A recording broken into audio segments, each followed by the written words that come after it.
How you going? It's Robert Robinson. I just want to tell you about a little true life event. It's nothing big, but I'll just give it a go. And what it is that I had a Nissan Pulsar Triple S girls car, and somebody had spent $55,000 on it to bring it up to a show car standard. It had a Jetty IR bonnet. It had the Triple S fin on the back of it. Tinted windows all round, bright white paint job. It had a custom made front bumper and side skirts. It was approximately, well, the front bumper was approximately 3 inches or a fraction lower or higher off the ground, should have been in fact, 3 inches off the ground, and had a sports exhaust, SR20 motor, turbocharged, 5-speed short shift gearbox with a brass button clutch, 16-inch mags with low profile Toyo tyres on it. It absolutely flew. All the interior, all the doors and center console, part of the dash and things like that was done in a blue Turbo Crush material. The seats, front and back, are out of a Jetty IR, Nissan Pulsar Jetty IR. And after all the work had been done to it and highly modified and blah blah blah, and all the suspension alone I think was about nearly 10 grand.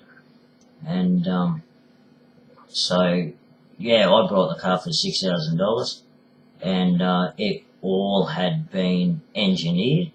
So the brakes, suspension, and the motor was out of a 200 SX, and when the finished product, it had 200 kilowatts at the wheels. So the Nissan Pulsar comes out standard with a 14-inch rim, and with the engineer certificate and all that, it was now a stock standard 16-inch rim. You couldn't fit bigger tyres on it if you tried, because it had been lowered in the body kit and all the rest of it. So, yeah, there was no room for movement on that car. Yeah, I put a full sound system in it and everything. So people from the age of 15 right through to around 80 years old, there was one lady at Colcan that said to me that it was a beautiful car. And, yeah, and she absolutely liked it. It was really good. Yeah, she was about 80. So anyway, with this car, love cars, love drag racing, all that sort of stuff. Gets a heart pumping, blood flowing through, you know, gets you to wits end, and you know, it sort of shows you what you can and can't do in a car when you put in situations like that. I'd love to. I've done a rally car driving course. I've got a certificate for that, but I'd like to do an advanced driving course, you know, so I can go on a skid pan and all that sort of stuff, and blah blah, you know, really hone in on my skills, or lack of them, whatever person I'm talking to in their opinion. But anyway, yeah, this car absolutely flew. And anyway, I was driving to my sister's house one day. Lived in Wodonga, and she lived on the north side of Albury. So I was driving through town, drove this car every day, drove to work, weekends, down the pub, like wherever I wanted to go, that, you know, I was in that car all the time. And actually, on the contrary, the faster you went in that car, the less fuel it used, and that was actually really bad.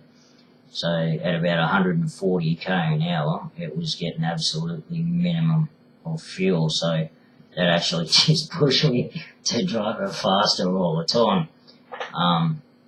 Yeah, so anyway, I was driving through town, and 60 k zone, put up a set of traffic lights, and yeah, this big V8 Commodore pulled up beside me. It's like a HSV or something like that.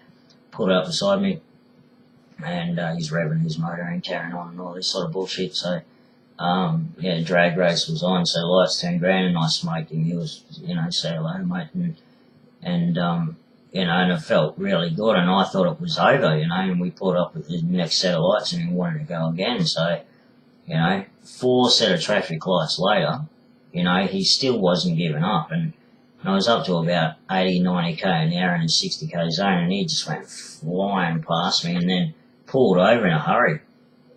And I was right at the left-hand corner that I had to go around. So, you know, like I was slowing down, went around the corner, and he's back up and followed me around the corner. So I pulled over and I thought, this is not going to be good, man.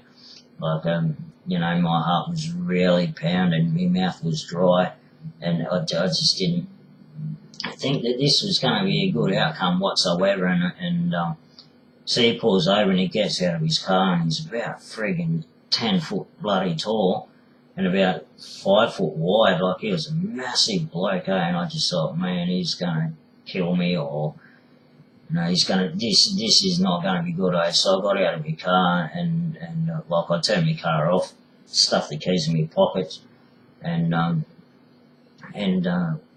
started walking up to him, and he, you know, and he was marching up to me, and he was, you know, like this sort of bullshit, and I just, from the absolutely nowhere, I just went, what the fuck is your paper, man? Like, what are you playing at, you know? And he's just like, oh, no, man, you know, like, you know, and I'm only 5 foot tall, and like, absolutely non-threatening whatsoever, but yeah, it must have been in that moment, you know what I mean? And it's just like, oh, nothing, man, I just want to know what's under the bonnet of your car. And I was telling him, you know, that it's only a 4-cylinder, a turbocharged 4-cylinder, it's nothing real special, although it is. And he went on to say that, you know, he had 320, 330 kilowatts or something coming out of this big V8 of his, and it's, you know, twice the size, the car's twice the size of mine, and, you know, twice as many cylinders and God knows what else. But he was wondering why he couldn't, you know, smoke me. He couldn't bloody win the drag race. And I said to him, you know, you got too much power and you can't put it down, because he had a 3-speed auto with a B&H and B&M shifter, I think it is. You know, so he was just doing a burnout. He couldn't get traction whatsoever. And so therefore, because of that fault with the car, if you would, you know, I just smoked him. And it was easy as shit. And yeah, we sat there talking for about half an hour or whatever, and it was a pretty good moment overall. But at that point in time, I was packing pants, man. I got shit my underpants so bad. And yeah, and I went around to my brother-in-law's house, like my sister's house, and told them all about it. And he's just like, my God. And it actually turned out my brother-in-law knew him, so he knew this fella from what I was saying and that. And he was quite surprised at me, a little 4-cylinder dragged his car off as well. But yeah, after a few years, I couldn't actually get a drag race because my car was quite quicker than a majority of the cars getting around. So yeah, anyway, I got to go. That's a story for you. Right. Have a good one, eh? Ciao.